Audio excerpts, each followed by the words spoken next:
So, Sir Joe, what can you remember about John Wiseman? I remember particularly what a cheerful and friendly boy he was.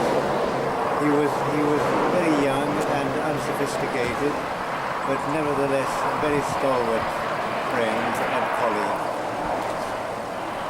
He was, of course, very well known and liked by the other NCOs, and particularly perhaps by Babe Haddon, who was engaged on the same operation as the one in which he was lost.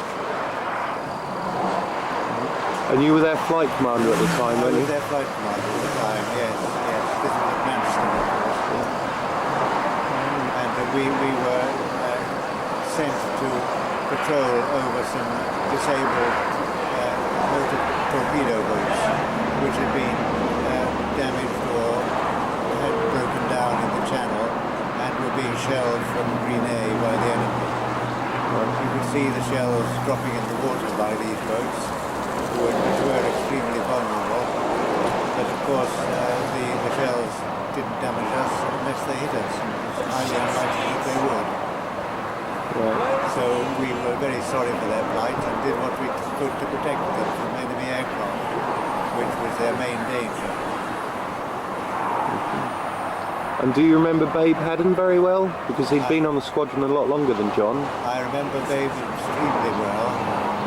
He was very young, and that was why he was called Babe, because he looked young. You know, he was not young, but he looked young. But he was a stalwart boy, and he knew his stuff, and he was quite put out when we transferred from Spitfires to Typhoons. Typhoons were, of course, much bigger and heavier machines, and he was heard to remark, "You're not going to get me into one of those." But of course they did get him into one of those, and in one of those he died. Because he got a few victories in those as well, didn't he? I think he did. In December. I don't remember the numbers, but he was although he was an NCO, he was regarded as a leader within the squadron, and he was often leading sections of people who were officers.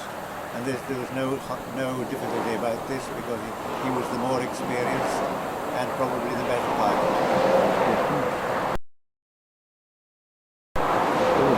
Can you remember the time that you had to emergency land at Hawkinge?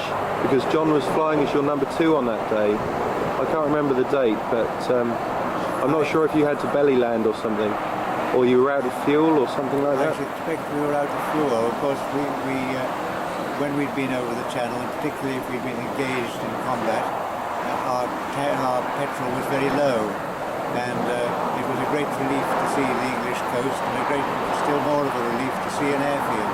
And the airfield was Hawkinge, which was very near the coast, and we were able to land there, and they had very good facilities. We could refuel and then go back to Biggin Hill, where we were based, or Gravesend, which I think we were based, or Manston, wherever it was. But at Hawkinge I can remember that we used it as a point of first resort, and it was very useful in that way. Thank you. And just one last question. Can you recall any details about the 190 that you shot down, I think on the 20th of January 1943, after Johnny Baldwin had got his 3, and I think Jean de Celis had caught one, and then you went on a patrol later, and you also knocked one down. I can remember that very vividly. We were flying along, 2 of us. I can't remember who was my number 2, and we asked, control said, "There are some Spitfires coming along by your side," and I looked at them, and I was familiar with Spitfires because I used to fly them, and I said, "They're not Spitfires," and they said, "Oh yes, they are." So I said, "Permission to attack them if they're not Spitfires?" And they said, "Well, we make absolutely sure," and to my astonishment I saw that they've got German markings on them, but they've got roundels, and within the roundels there were German crosses.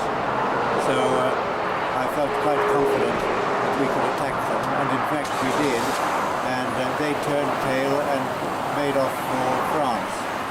we were chasing them, and of course we were faster than they were because they were weaving in and out to try and avoid our fire.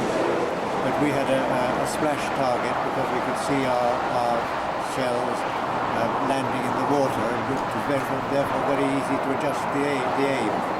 And by that means I hit one of them, and he went in with the most enormous splash. The other one was in front of him and got away, but I was quite sure that this was a German aircraft, and I was reassured when I found that none of our own aircraft were missing. And can you remember who you were flying with on that patrol? I can't remember, I'm afraid. That's no problem. So how many did you actually knock down in the end? Do you know? 2 or 3, I don't know which. All right. There have been examination of the German records, but it's not absolutely clear which was which.